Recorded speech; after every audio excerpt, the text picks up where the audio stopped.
Yun. Hello po. Si Rosalie. Hello. Ayun, si Brad C. Nakikita Nasa... po kayo ng mga kapatid. Hello po. Yan. Nakikita po kayo ng mga kapatid at narinig po kayo loud and clear. Opo, pero may nagre-ring pa po. Why? May ibang tumatawag na. Ano na po yan? Going na po, ongoing na po. Pwede na po kayo magsalita. Pakilala po kayo, Okay. kailan kayo naanib, ano yun na, yung katungkulan nyo, at kayo nag-exit, at kailan kayo nag-exit. Okay. Magandang umaga po mga kapatid na Exiters. Masayang-masaya po ako at nakakausap ko po si Brad Badong. Naani po kami sa Iloilo, sa Bilya. That was 2011. And then po, after that, nagpa-Manila na po kami, nakatapos na yung mga bata doon sa John B. Lacson. But ano po, talagang tigang Pasig po ako. And then, napunta po ako sa May Bunga, Pasig. Ang katungkulan ko po doon, katiwala po ako, isa ko sa tigabilang. At sa BAPCOM committee rin po ako, then naging choir din po ako. Ako po ang nagre-remit ng pera sa Pasig Bayan. Kaya kilala ko po yung nag-exit dyan, Brad Badong, na mag-asawa sa Pasig Bayan. Kilala ko po. So far po, nung nag-open po ang Rainforest, kaibigan ko po yung may-ari ng building niyan, si Senen po, babanggitin ko na. Napakabait pong kapatid nun, pero ano po, ando doon pa siya. Hindi po ako nakikipag-usap or ano dahil ipinagbawal po ng Diakonesa ng May Bunga. Yun nga po. So, bali, hinayaan ko lang po sila ron kung ano man. Pero sa awat tulong po ng Panginoon, by the way, kami po yung nag-open dyan sa Rainforest. Kasama po si Brother Emil, yung manggagawa, si Pabilonia. Yan po sa May Bunga. Sa Rainforest po, sa building dyan. Binili po yan ng iglesia. Inulugulog. Ni Don Kapulong po yan. Ganun po? Hindi ko po, Opo. alam ko sa iglesia. Gagawa po kami ng coffee shop doon. Ako po yung magdi-design. Kaya lang sobrang busy ko po that time. Kasi meron din po akong business sa Pilipinas. Nung nasa Pilipinas po. Okay po. Yun. Ang Marcid Water, nasa ibaba po niyan, ang Marcid Water. Yes. Opo, may building. Si Rosalinda. Hello po, sorry, medyo po. Ano po ang dahilan na bakit po kayo nag-exit? Yun po, katulad din po nung nasa puso ng mga ibang nag-exit, marami na rin po akong tanong. Nung pong nawala si Brad Eli, nung una okay pa. And then, yun ho, napansin ko na bakit parang paulit-ulit yata ang paksa kahit parang hindi ka na humawak ng notebook, iisa yung isusulat mo.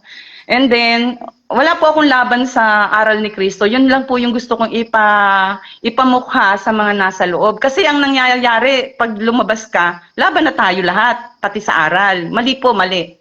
Laban tayo sa aral ng tao. Ang nangyari po kasi, paulit-ulit, yung notebook na pinagsuslatan ko, wala na po ako maisulat. Opo. Wala na po ako maisulat talaga. Tapos, nakakaramdam na ako mga January, month of January, ng sumunod na, parang iba na yung sinasabi ni Kuya Daniel, parang may kaaway na siya. Parang, ayan, doon ko na kayo nabuklat. And then, sa loob naman po ng iglesia, marami pong nangyayari. Nagkakaroon po dyan ng, ako po talaga yung parang, hindi naman medyo, diretso po kasi ako, pag alam ko may mali, naninita talaga ako, Brad Badong. Opo. Katulad kasi ako may hawak doon sa ingkong noon kami po ni Sis Doreen sa Rainforest. May nakikialam ng notebook. May nagbabago ng ulat, yung mga sales ko. Alam po kami, hindi ko nababanggitin yung manggagawa, pero siya yung kasama namin nag-open dyan. Naunawaan ko po sila, siguro dahil sa kahirapan ng buhay, kaya lang sa maling paraan.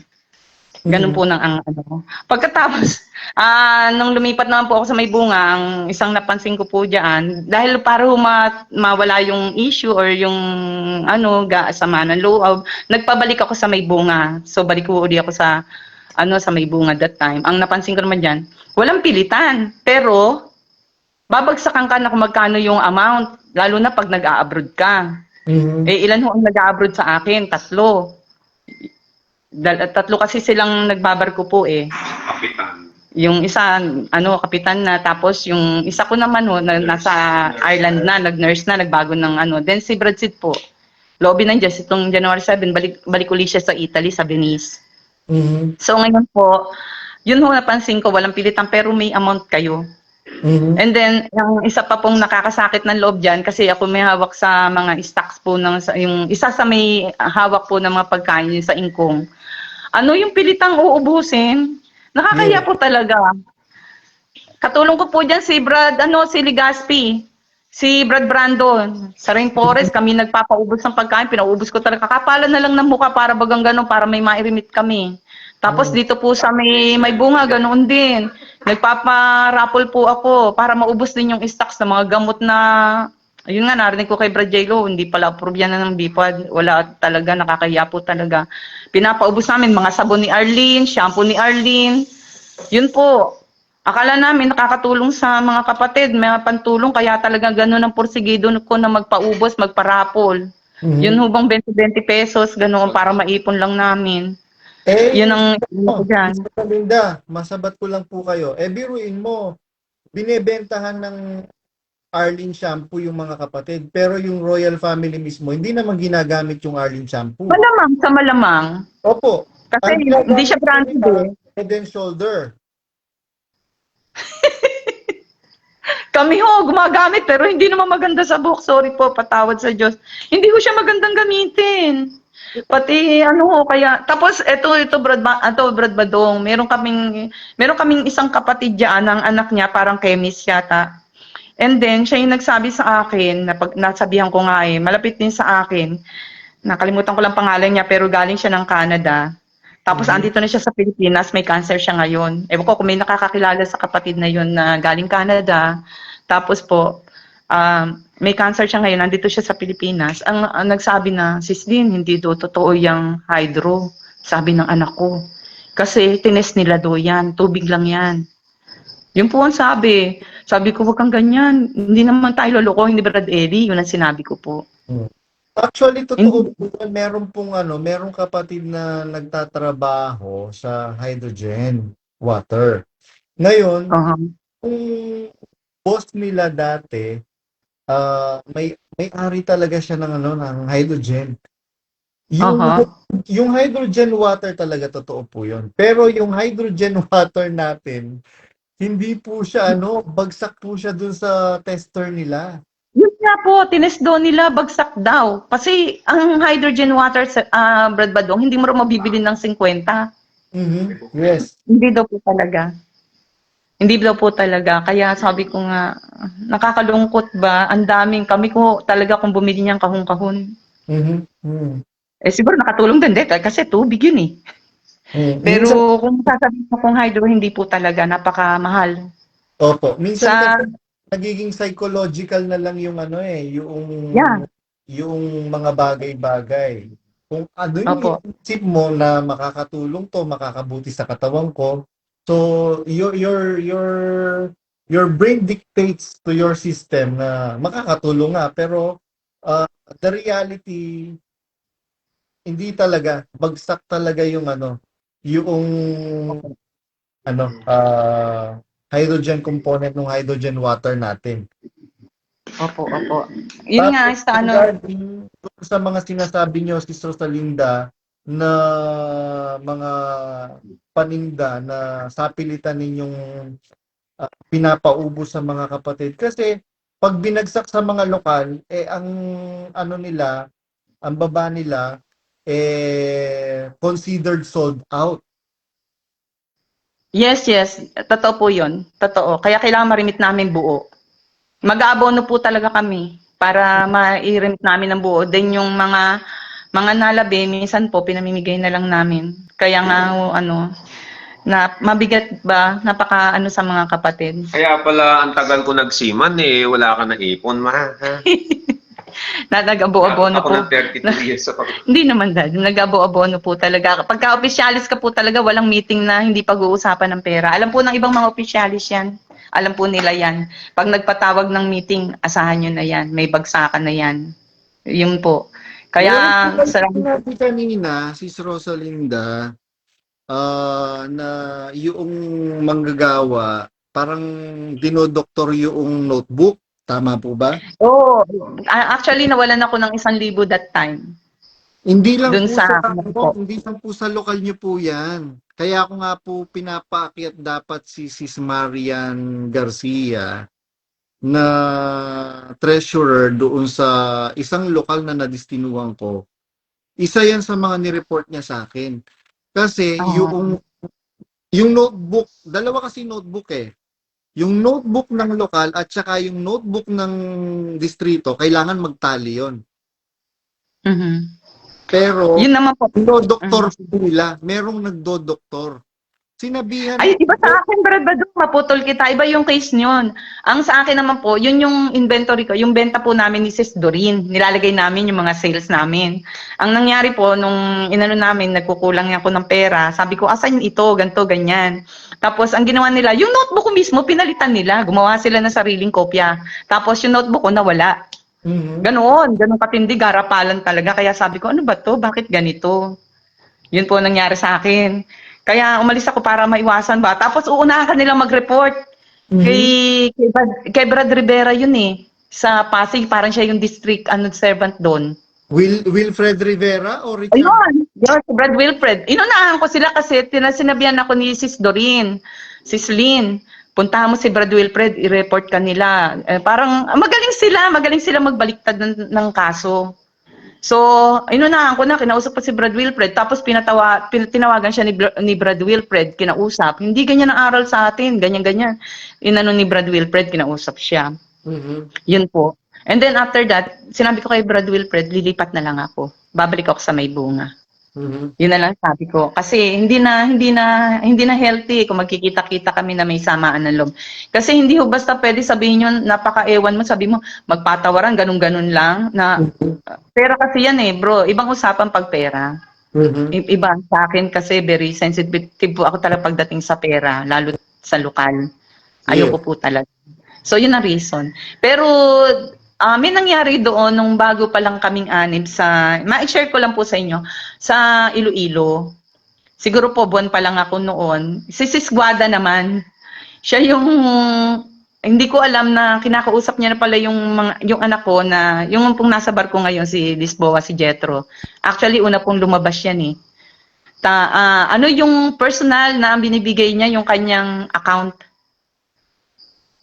Oh, Sis Guada, kilala mo yan. Yung medyo chubby babae. Yung worker, yung merong nunal sa mukha? Opo. Sa ilong. Oh, iba rin ang diskarte niyan. Matindi rin yan. Isasama ka niyan. Mamimili, alibawa, may mag-grocery, sasama. Bisita. Si Brad, ano pa nun, yung kay NP, yung yung Bisaya, tiga Leyte ba yan? Yung Milo?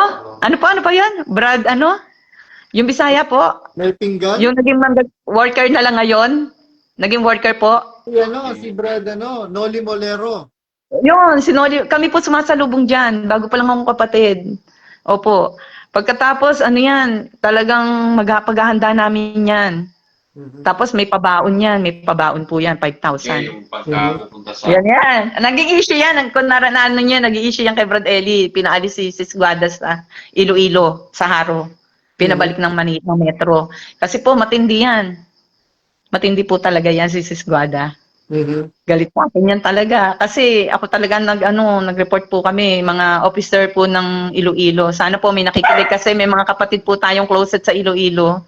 Sana po marinig nila to. Hindi ko babanggitin ng pangalan, pero po kami yung mga, kung tawagin nila grupo. Sa kanila kasi po, pagka natatauhan na ang kapatid, tawag na grupo, may laban. Ganyan po. Kaya, doon pa lang naka-experience na ako. And then, akala ko, ganun lang yun, simula lang. And then, hindi ko alam talaga, bawat lokal pala makaka-experience ka. Kaya salamat sa Diyos dahil po na nakapakinig kami sa inyo, natauhan din kami kakaya sa ibang si kala Brad CJ Perez, kay Brad J-Lo. Talagang na-explain po talaga yung totoong nangyayari. Masakit man sa loob, talaga kung nakita ng asawa ko, talaga umiyak po ako talaga. Dahil siyempre, 12 years po ako naging delulo. Ang buhok ko, sabi nga nung naggupit, parang bulbul na raw yung dulo. Kulot na, talagang nabulbul na po. Kaya ngayon, medyo nag-ayos po ako. Then, siyempre, hindi naman porke nag-ayos ka, sa demonyo ka na, siyempre may asawa rin naman tayo, normal tayong tao. Saka lagi pong nasa isip ko na ang Diyos mapagkumbaba, mapagmahal. Wag ka lang gagawa ng alam mong mali. At Kaya saka, po sabi ko, at sige po saka, Brad Badong.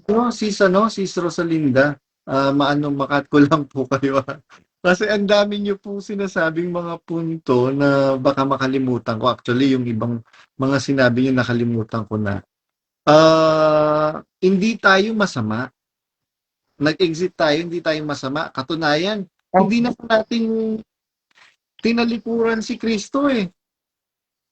Hindi po ba, natatanda ko nung unang kinausap niyo ko, umiiyak po kayo nun eh. Ah, Sa tuwa. sa tuwa. Sabi ko, kaya ako po kanina nag-aano ako, pagkat actually kanina habang nagtatrabaho ako bago kami matapos. ah nagtanong ako sa napatanong ako sa sarili ko. Sabi ko, hanggang kailan kaya ako magsasalita? Ah, at ano ang dahilan bakit ako nagsasalita? Alam niyo po mga kapatid, kaya ako nagsasalita para doon sa mga kagaya po natin, kagaya nila si Rosalinda, ni Brad Sid Lisboa, kagaya ninyo mga kapatid na nagsipag-exit, para wag po kayong mawalan ng pag-asa sa buhay. Yan po ang sinasabi ni Daniel Rason at ng kanyang mga asong hindi makatahol na pagka lumabas ka sa iglesia, sa demonyo ka na. Naku mga kapatid, sabi ko nga po, mas gugustuhin ko na magprosesyon, na ang pinoprosesyon, yung rebulto na dinidepict kung sino si Kristo, kesa doon sa piyesta ng Diyos na Tao ang pinaparada, pinoprosesyon, rebulto ni Daniel Rason. Tapos biruin mo, sino ba ang inaawitan ng mga ng ibang mga reliyon? Di ba si Kristo? Ngayon, sa MCGI, ang inaawitan na nila si Daniel Rason. Mga kapatid, mag-isip-isip po kayo. Kaya ako, naalala ko si Doña Lolita Hizon. Sabi ko, siguro may pag-asang maligtas si Lolita Hizon. Kasi mga empleyado niya mismo na membro ng MCGI ang nagsasabi, mabait si Aching Loling. Aching Loling kasing tawag eh. Kay Doña Lolita Hizon. Mabait po siya. Kahit na hindi niya kami pinahihirapan na makadalo doon sa doon sa kahit nagtatrabaho kami sa kanya. Hindi niya kami pinipigilan. Pero alam niyo po mga kapatid, biro mo, member ako ng National Choir, pag-aawit ako ng bautismo. Ayaw akong umaawit sa bautismo nung mother ni Daniel Rason. Kulit ko yun eh. Kaya marami po akong marami akong na-experience na naka-disturb sa sa pagkatao ko. Dahil ang gusto ko lang naman nung naanib ako maglingkod sa Diyos. Pero ang ginawa nila iba. Ang ginawa nila kailangan yung ang tinuro nila sa amin, ang ininstill nila sa isip namin, yung ginagawa ninyong paglilingkod sa amin, direktang sa Diyos ninyo ginagawa yan. Kaya maraming mga tanong sa actually sa Singapore pa lang kami. Sino ba yung mga kasama ko? Si Myra. Puro mga manggagawa yun eh. Si Myra. Myra Aviles na ano na ngayon, Batak. Tapos si Annabel Bugtong, Cheryl Ligiosa. Sino pa ba? Isa lang naman ang hindi manggagawa doon, si Ate Inday. Taga ano yun, taga Ningoog. Biruin mo, pagka ano, ang mga alas 12, alauna, lumalabas kami ng bahay, umiiyak kami. Pare-pareho kami umiiyak sa sobrang pagod namin at saka sa sobrang sakit ng kalooban. Biro mo, halos magkanda-matay-matay ka na sa pagod, tapos mumura-murahin ka pa. Tapos sasabihin parang wala kang ginagawa. Pero makita ka lang na nakaupo. Ano, nagpapalaki na naman kayo ng ano, ng ano nyo. Masakit po mga kapatid, masakit yung mga dinanas namin. Kaya nga sabi ko nga, kaya nga yung isa kong kasama, isa naming kasama sa Singapore, meron na po siyang suicide note.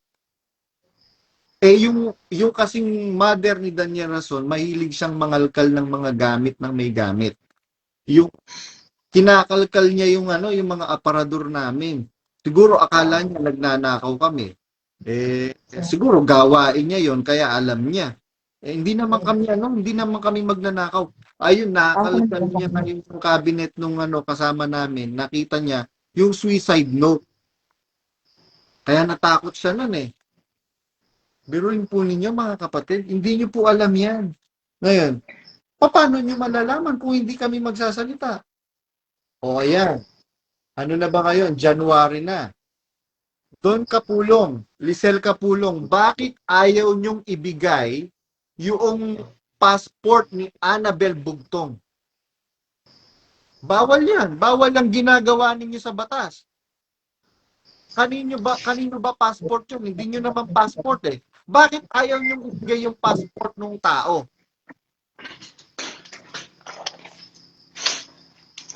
Sabi kasi, ay nako. Binigyan kayo ng ultimatum ni Ate Annabel Bugtong. Hanggang katapusan. O yan. Ano na ngayon? Second day na. Third day na pala. Kasi 129 na. Third day na ng 2026. Ba't ayaw niyong ibigay? Pinagpapasapasahan ninyo. Sabi niyo na kay Teng. Sabi naman ni Teng, wala sa akin na kay ate. Nakanino ba talaga yung passport? Ba't ayaw niyong ibigay yung passport nung may passport?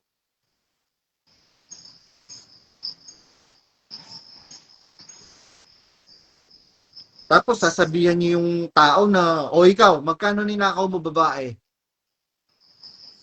Grabe. Ganun ba kayo ngayon? Samantalang nakasama ninyo kami, kahit isang tuka lang kayo, Don Kapulong.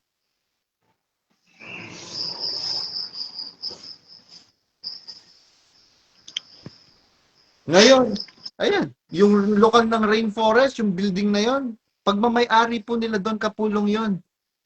Sister Rosalinda Lisboa. Pinagmamalaki po nila sa amin. Meron pa po silang building na pag-aari sa labas ng BGC. Sa iglesia. Marami. Ayan, meron akong, kanina lang, bago ako nag-live, meron akong pinost. Alam niyo po ba yan? Yung farm ng Kapulong family, ng Royal Family, dyan sa Limay, Bataan. Hektarya din po yun, mga kapatid. Basta hektarya po yun. Siguro hindi bababa ng 30 hectares. Grabe. Ngayon, saan nila kinuha yung pera? Samantalang sabi nga nung kapatid na kasama sa Royal Family. Mga kapatid, yung pinost ko po, mga kapatid, mag-invest kayo sa inyong sarili, sa inyong future, sa inyong pamilya. Kahit bumagsak ang MCGI, buhay na po ang kaapu-apu-apuhan ng royal family. Napakarami na po nilang investment. Buhay pa po si Bradley. Pinag-iipon niya na yung kanyang mga apo. Samantalang tayo nauubusan, sila dumadami yung kanilang mga property. Di ba yan, ma'am? Ang sakit sa dibdib ng Brad Badong. Pero bahala na po ang Panginoon. Maputol ko lang po. Opo. Basta sa akin lang po, sana yung mga kasama ko sa Iloilo, yung mga kapatid ko dyan sa Iloilo, yung manggagawang si Brad Raul na nasa Spain, yung manggagawa na sila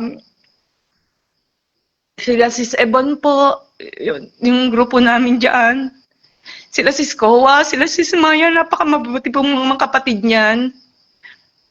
Yung husband po ni Sis Ebon na manggagawa na alam kong sumama ang loob niya nang nag-exit ako kasi siya po yung una kong kinausap dahil parang kapatid ko po yun.